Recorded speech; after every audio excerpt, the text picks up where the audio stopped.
सीतापुर गांव में रहती थी एक चुड़ैल, लेकिन इस बात से गांव के लोग अनजान थे। जब तक पूरे गांव की एक एक औरत के गहने मेरे पास नहीं आ जाते, मैं इस गांव को छोड़कर नहीं जाऊंगी, चाहे इसके लिए मुझे लोगों को गायब भी क्यों ना करना पड़े। दूसरी तरफ गांव की औरतें बात कर रही थी। अरे सुन रही हो, ये देखो मैंने कल ही नया हार बनवाया है सोने का, कैसा लग रहा है? बहुत ही अच्छा। अच्छा है ना, पहले तुम पहनो, फिर शादी में अपनी होने वाली बहू को दे देना। और क्या, सोने चांदी का यही तो फायदा है, जितना पुराना उतना महंगा। लेकिन एक एक पैसा बचाकर ये लेना सच में बहुत मुश्किल हो रहा था मेरे लिए। तभी वहां पहली का पति आ जाता है। गांव में एक औरत के घर के सोने के सारे गहने चोरी हो गए। लोग बातें बना रहे कि गांव में कोई चोर घुस आया है जो घर की कोई चीज को हाथ नहीं लगाता, पर सिर्फ सोने के गहनों को ही चुराता है। अब तुम ना अपने ये गहने संभाल कर रखना। हे भगवान, ये क्या बोल रहे हैं? ये तो वही बात हो गई कि गांव बसाने ही और लुटेरे पहले आ गए। दूसरी तरफ गांव के ही एक घर में रंजना रहती थी। उसके पति का गांव में चाउमीन का ठेला था। एक दिन उसके घर में एक औरत आती है। अरे रंजना, तू गांव में नहीं है तो सोचा तुम्हें बता दूं। गांव में बात चल रही है कि गांव में एक चोर घुस आया है जो घरों के सोने के गहने चुरा लेता है। अरे मैं तो सिर्फ ये कान की छोटी सी बाली ही सोने की पहनती हूँ, बाकी गहने तो मैंने गांव के बैंक में लाकर रखे हैं। ये क्या होता है? ना बाबा ना, हमारे गांव की औरतें तो गहने अपने पास ही रखती है। जब कहीं जाना हो तो बस अलमारी से गहने निकालो और पहन लो। दूसरी तरफ एक औरत हाथ में टोटके वाली छोटी सी गुड़िया लेकर घर में चली आती है। अरे कोई है? घर की औरत है क्या? क्या है ये गुड़िया? ये कोई ऐसी वैसी गुड़िया नहीं है, ये जादुई गुड़िया है। इसको घर की अलमारी में रखना। अगर तुम्हारे घर पर किसी की बुरी नजर होगी तो रात भर में ये पतली सी गुड़िया मोटी हो जाएगी। मैं कल आकर ये गुड़िया ले जाऊंगी और तुम्हारे घर की सारी बुरी नजर छूट जाएगी, समझी? अरे वाह, ये तो बहुत कमाल की गुड़िया है, दे दो। कितने की है एक? अरे नहीं नहीं नहीं, ये फ्री की है। मेरा काम इस पूरे गांव को बुरी नजर से दूर रखने का है। हाँ। भली औरत उसके हाथ से वो गुड़िया लेकर अलमारी में रख देती है।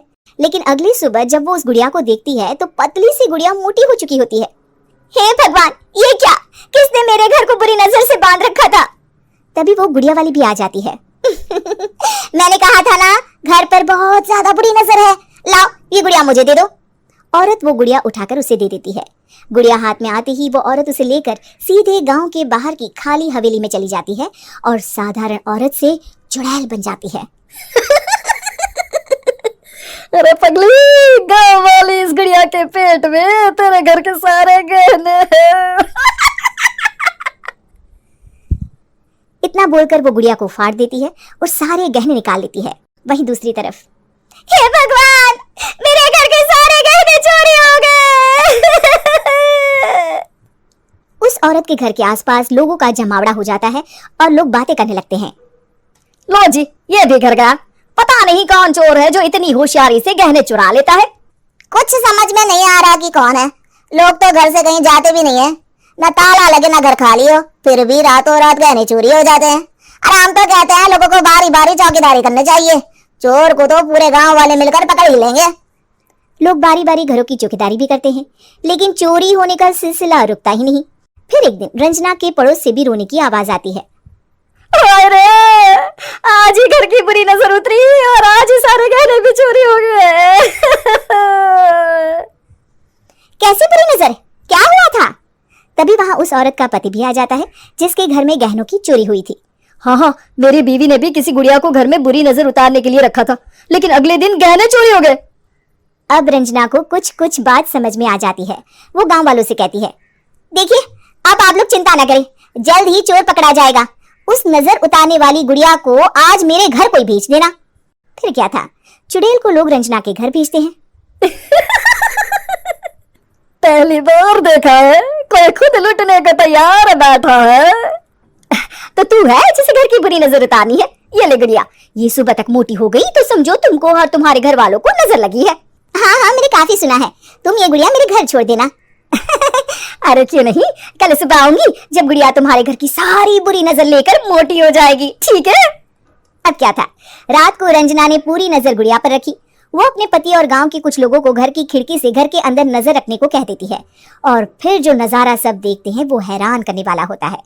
गुड़िया धीरे से अलमारी खोलकर बाहर आती है। अलमारी के सारे गहने लेकर घर में जहां जहां गहने होते हैं वो लेकर अपने मुंह से खा जाती है। वो जितने गहने खाती उतनी ही मोटी हो जाती और फिर अलमारी में बंद हो जाती है। गांव वाले डर के मारे वहीं बेहोश हो जाते हैं। लेकिन सुबह जब वो औरत गुड़िया लेने आती है, रंजना उसका सामना करती है। ये देखो गुड़िया कितनी मोटी हो गई है, लगता है मेरे घर में बहुत लोगों की नजर लगी है। लाला ये गुड़िया मुझे दे दे, अरे बहुत कीमती गुड़िया है ये। तेरे घर की सारी बुरी नजर मैं गांव के बाहर वाली हवेली में फेंक आती हूँ।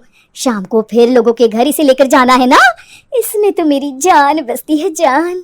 रंजना गुड़िया को चुड़ैल की तरफ बढ़ा देती है लेकिन फिर वापस ले लेती है और गुड़िया के हाथ मोड़ देती है। जैसे ही गुड़िया के हाथ मोड़ती है चुड़ैल का हाथ भी मुड़ जाता है। अच्छा तो ये वो गुड़िया है जिसमें तुम्हारी जान बसती है। अब सुन चुड़ैल, तेरी सारी हकीकत सबके सामने आ गई है। या तो गांव वालों के गहने लौटा दे, नहीं तो मैं इस गुड़िया की गर्दन मोड़ दूंगी। चुड़ैल डर जाती है। अरे नहीं नहीं, मेरी गुड़िया दे दो, मैं सबके गहने वापस कर दूंगी। ठीक है, अब भी जा और सबके सारे गहने वापस कर, चल निकल यहाँ से। चुड़ैल सबके गहने लौटाकर रंजना के पास आती है। ला दे मेरी गुड़िया रंजना, इसके अंदर के गहने निकाल ले, लेकिन गुड़िया वापस दे दे। लेकिन रंजना जानती थी कि जैसे ही गुड़िया चुड़ैल को देगी उसकी शक्ति वापस आ जाएगी। चुड़ैल तू तो चुड़ैल ही रहेगी, ये मैं जानती हूँ।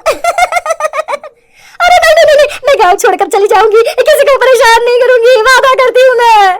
लेकिन रंजना उसकी एक बात नहीं सुनती और गुड़िया का सर उसके शरीर से अलग कर देती है। चुड़ैल सर अलग होते ही गायब हो जाती है।